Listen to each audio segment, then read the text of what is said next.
Erlangga mundur. Siapa yang ingin kuasai Partai Golkar? Kita akan bahas bersama dengan Hanta Yuda, Direktur Eksekutif Poltreking Indonesia, dan juga Nurdin Halid, Wakil Ketua Umum Partai Golkar. Selamat petang, Mas Hanta. Selamat petang.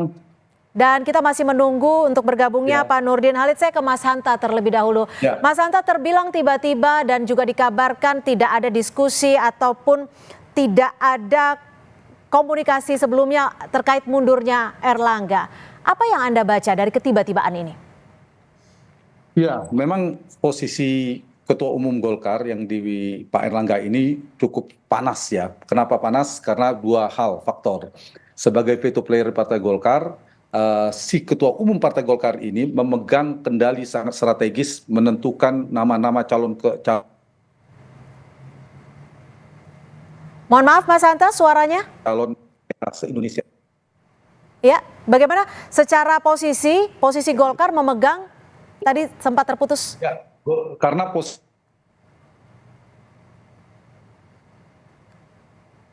Ketua Umum Golkar ini sangat strategis per hari ini. Satu adalah dukungan tanda tangan Ketua Umum Golkar saat ini itu sangat menentukan calon gubernur, bupati, wali kota lebih di 500 lebih. Jadi ada momentum pilkada serentak. Jadi kalau Ketua Umumnya berganti, ada indikasi posisi-posisi wilayah strategis itu bisa berubah. Nah, bisa jadi yang melatar belakanginya juga ada dinamika terkait dengan nama-nama yang tidak sinkron antar beberapa pihak aktor politik di dalam penentuan dinamika calon kepala daerah, terutama di Golkar. Yang kedua, posisi player Ketua Umum Golkar itu sangat menentukan nanti di pergantian suksesi pemerintahan baru Prabowo Gibran, itu juga memiliki hak prerogatif tanda petik siapa menteri yang akan dikirim oleh Ketua Umum Golkar ke pemerintahan baru. Jadi dua kekuasaan sangat strategis itu yang membuat posisi panasnya kursi Pak Erlangga. Di saat yang sama kita tahu sebelumnya Pak Erlangga juga punya titik lemah terkait dengan kasus hukum misalnya yang sebelumnya sempat ada. Nah, ini yang kita bisa lihat bisa jadi berkelindan. Nah, kalau begitu apa penyebab yang mendorong mundurnya Pak Erlangga? Menurut saya ada dua faktor. Satu, faktor internal dan eksternal. Faktor internal yang ini adalah pola Golkar, karakteristik Golkar, yaitu di mana turbulensi faksionalisme atau faksionalisasi di internal Golkar itu biasanya menajam di beberapa momentum politik. Apakah menjelang pemilihan presiden, penentuan presiden dari Golkar, atau yang kedua bisa jadi ketika akan ada Munas. Nah, ini bisa jadi riak-riaknya sudah agak muncul. Misalnya ada suara yang menginginkan mendukung Pak Ganjar Pranowo pada saat itu, dan seterusnya. Kemudian ada suara yang evaluasi Pak AH yang sudah cukup lama, padahal kinerja elektoral cukup berprestasi Pak AH. Yang kedua faktor eksternal, ini yang menarik. Faktor internal ini adalah kemungkinan goncangan badai dari luar. Ya, biasanya kekuasaan yang tidak bisa jauh terkait dengan pengaruh di dalam Golkar. Nah, dari dua faktor tadi yang saya sebutkan itu yang melatar belakangi tampaknya Pak Erlangga tiba-tiba harus mundur sebagai Ketua Umum Golkar. Baik, sudah bergabung bersama kami Wakil Ketua Umum Partai Golkar, Pak Nurdin Halid. Selamat sore, terima kasih sudah bergabung. Saya langsung saja, Pak Nurdin, kalau tadi sempat disebutkan Mas Hanta ada turbulensi, ada riak-riak, ada goncangan dari luar. Betul seperti itu?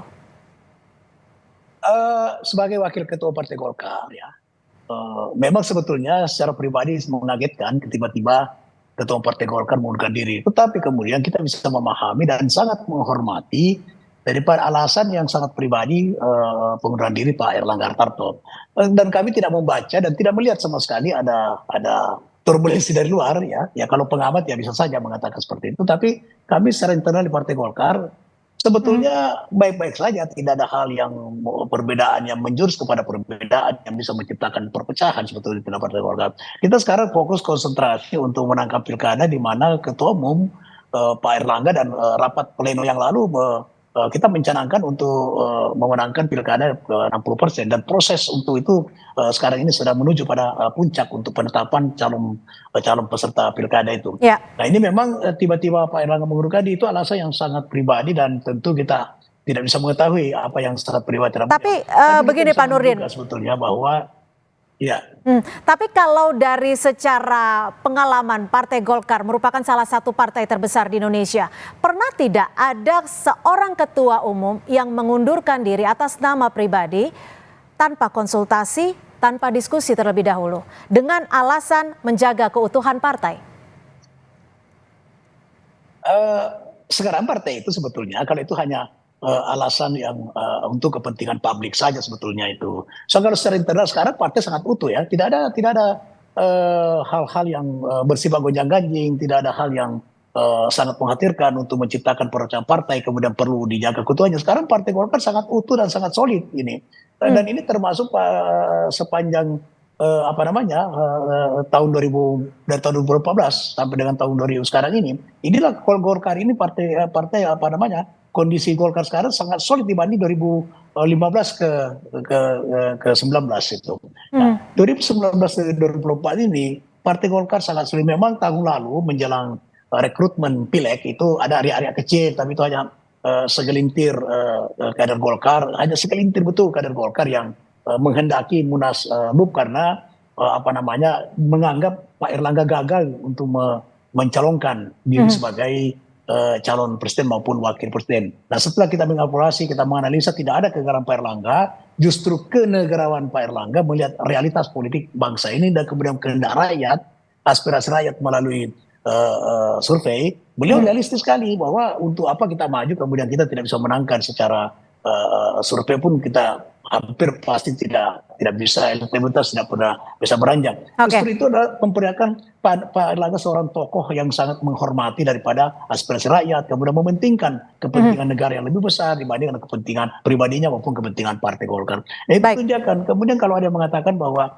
ada turbulensi dari luar atau ada intervensi kekuasaan, kita tidak melihat itu. Pak Erlangga baik secara pribadi maupun kapasitas sebagai ketua umum itu sangat dekat dengan Pak Jokowi, sangat dekat dengan Pak Prabowo. Jadi menurut saya kedua beliau ini tidak ada cawe-cawe yang bisa membuat Pak Erlangga itu mundur. Menurut saya ya, karena kedekatan, hubungan emosional, kemudian partisipasi Partai Golkar, baik secara partai maupun secara pribadi Pak Erlangga itu luar biasa terhadap bangsa dan negara ini dengan Pak Presiden Jokowi maupun Presiden terpilih. Kita kemarin adalah salah satu partai dan partai koalisi yang sangat dominan dalam memenangkan Pak Prabowo dengan Gibran. Itu bisa dilihat dengan hasil survei berapa pemilih Golkar, simpatisan Golkar yang memilih Pak Prabowo itu lebih tinggi daripada partai-partai lain. Nah itu ada sesuatu kenyataan dan itu yang mengatakan bukan Golkar tapi itu adalah lembaga survei itu. Kalau dari Mas Hanta sendiri melihatnya bagaimana? Ada tidak faktor Jokowi terkait dengan mundurnya Erlangga dari kursi Ketua Umum Partai Golkar?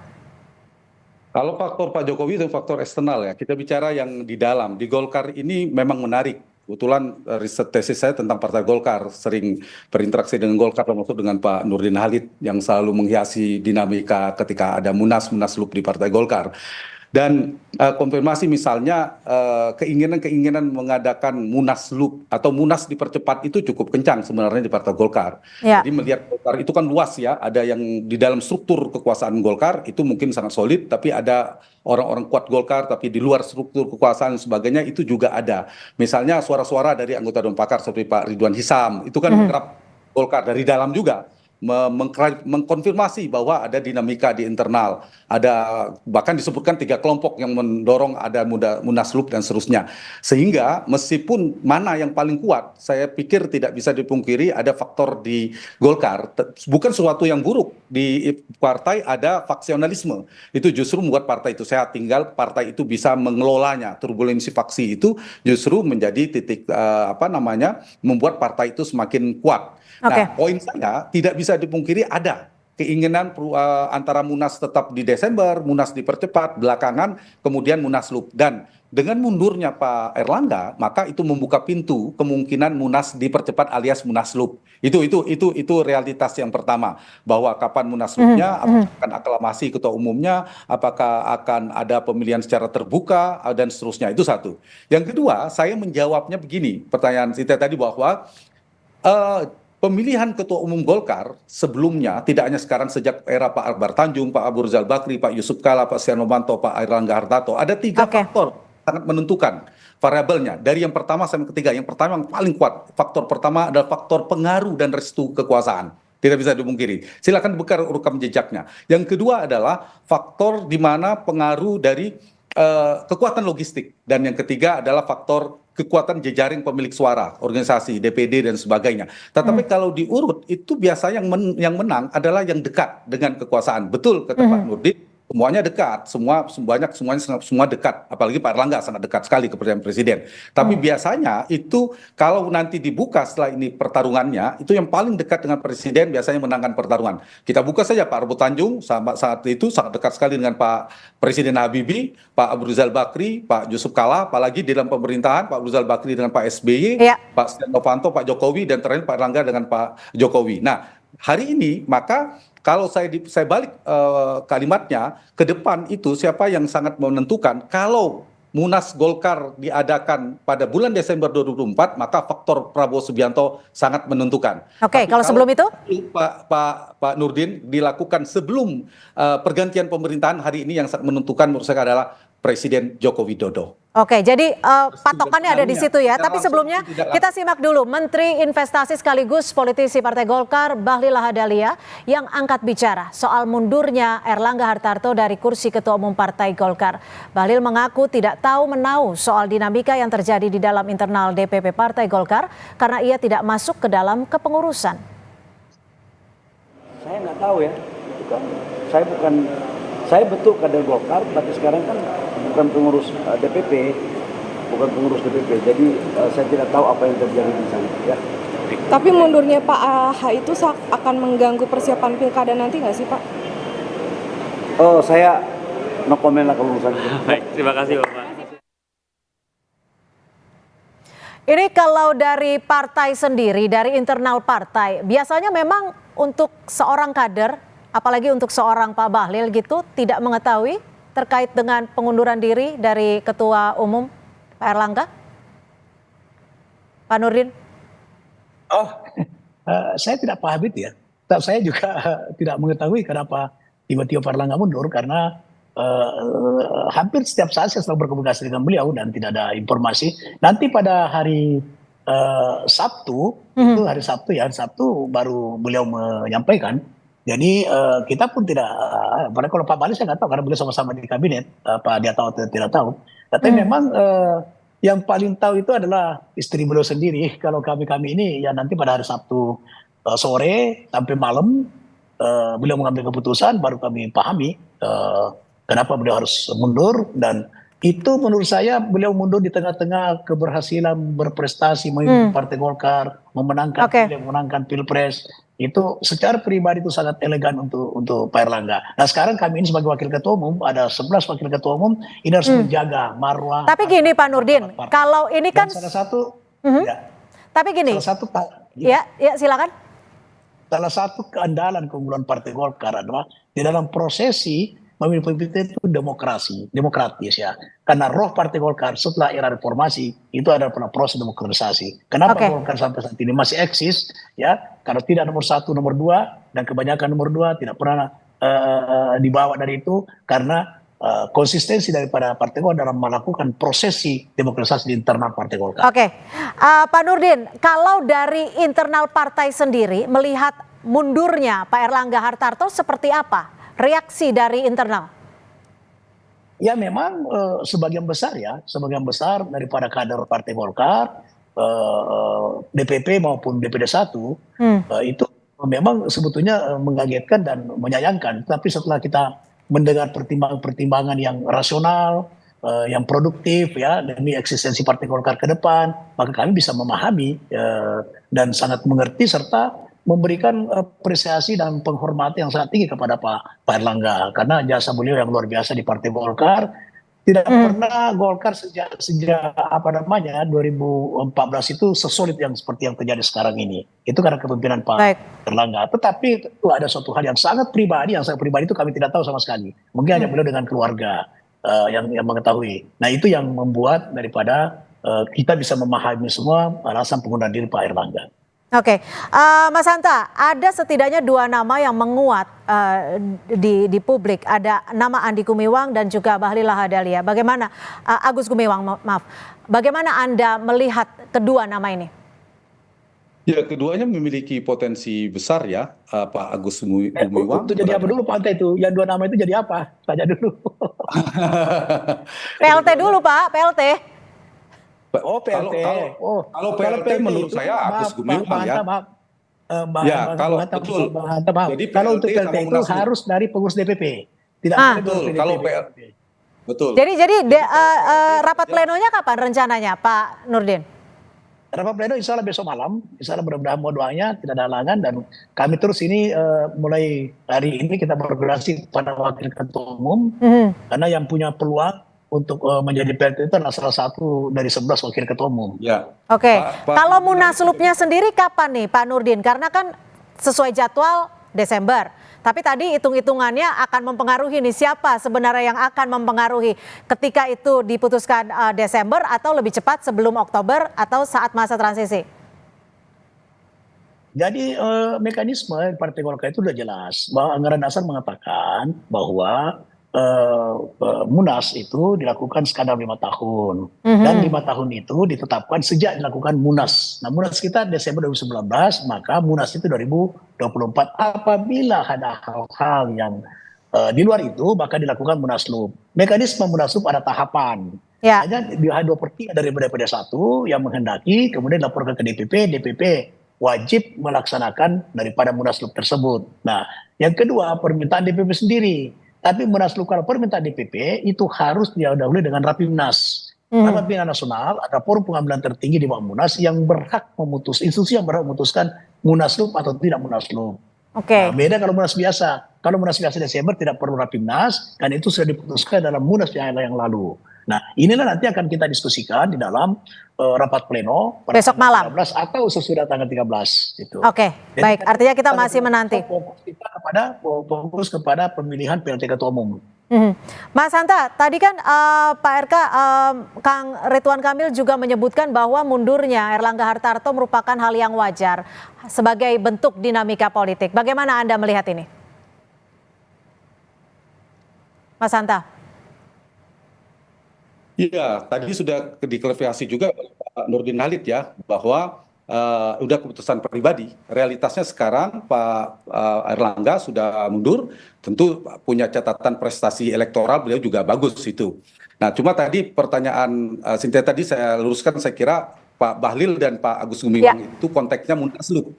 Kalau PLT itu memang Agus Gumiwang karena nama itu cukup kuat mengarah ke sana. Tapi kalau nanti Munaslup biasanya lihat mereka punya posisi publik, ketua DPRK, menteri, wapres, biasa itu menjadi kandidat kuat. Yang kedua biasanya mendapatkan restu dan pengaruh dari kekuasaan. Itu dua faktor yang dilihat, barulah nanti mempengaruhi pemilik suara. Nah, kalau namanya Munaslup menarik saya, kalau PLT saya kira sudah arahnya sudah jelas ya, harus satu di antara 11 waketum itu mungkin Pak Agus Gumiwang. Nah, Agus Gumiwang mungkin akan menjadi calon kuat dari kelompok struktur yang sekarang sudah ada. Bisa jadi nama Pak Bahlil seperti pertanyaan Cynthia tadi yang katanya sangat dekat dengan Pak Jokowi, tentu Pak Agus juga dekat. Yang ketiga bisa jadi Pak Bambang Susatyo yang hari ini sedang bersilaturahmi ke Pak Surya Paloh, bisa jadi akan masuk nama-nama itu, tiga kuatnya. Tapi di luar itu bisa jadi Pak Doli Kurnia juga bagus, Pak Nurdin Halid juga sudah sangat bisa jadi masuk jadi ketua umum banyak. Tapi tiga yang tadi saya kira sangat mungkin ya muncul dalam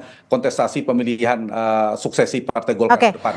Tapi gini, ke Pak Nurdin bergantung nanti jadwalnya. Ada PLT ditentukan, nanti menentukan Rapimnas, baru Munaslup. Nah di Munaslup ini kapan waktunya? Kalau Munaslupnya sebelum Oktober, maka faktor Pak Joko Widodo sangat penting itu. Tapi kalau Munaslupnya setelah 20 Oktober, faktor Prabowo Subianto yang lebih besar. Di luar faktor internal yang seperti Pak. Ya, Mas Hanta, gitu, terkait Erlangga yang mundur, yang mengatakan ini ia lakukan secara ikhlas atas keinginan pribadi. Apakah ini juga bisa dibaca bahwa ada garansi Pak Erlangga mendapatkan posisi di kabinet yang baru nantinya? Saya kira iya, kalau itu Pak Erlangga karena prestasinya juga ya, bukan karena soal politik. Secara personality Pak Erlangga ini punya kinerja yang relatif baik di kementerian sebagai Menko. Kita harus objektif mengatakannya. Yang kedua sebagai Ketua Umum Golkar juga punya prestasi elektoral. Jadi dengan jadi ketua atau menjadi ketua umum menurut saya Pak Erlangga sangat besar kemungkinan masuk ke pemerintahan Prabowo Gibran ke depan. Apalagi sekarang misalnya ketika tidak menjadi ketua umum, kalau bahasanya tadi kompensasi, semakin besar peluang. Saya yakin Pak Erlangga sesuai salah satu faktor alasannya ingin fokus di pemerintahan. Jadi akan awal pemerintahan Prabowo Gibran nanti menjadi Menko sangat mungkin. Merepresentasi Golkar tetap menjadi Menko, kemudian nanti ketua umum Golkar yang fokus di partai. Dan itu sehat bagi demokrasi. Bagi demokrasi, saya setuju dengan Pak Pak Nurdin, kalau ada kontestasi Munaslup, mari Golkar memberikan contoh demokratis, terbuka, jangan aklamasi. Itulah pelajaran Golkar sebagai partai tua kepada partai yang lain, pemilihan ketua umum harus demokratis, terbuka. Yang kedua, di Golkar juga saya kira memberikan ruang kepada termasuk Pak Erlangga nanti setelah pemerintahan baru, saya yakin memberikan pembelajaran bahwa di menteri adalah Pak Erlangga dan lain-lain, ketua umum fokus mengurus partainya. Itu Cynthia. Baik, terima kasih. Artinya kita nantikan besok seperti apa rapat pleno Partai Golkar untuk menentukan PLT Ketua Umum dan juga apakah Munaslup akan diselenggarakan tetap di bulan Desember atau tidak. Terima kasih Pak Nurdin Halid, Waketum Partai Golkar, dan juga Mas Hanta Yuda, Direktur Eksekutif Poltreking Indonesia, sudah bergabung bersama kami di Kompas Petang. Selamat sore.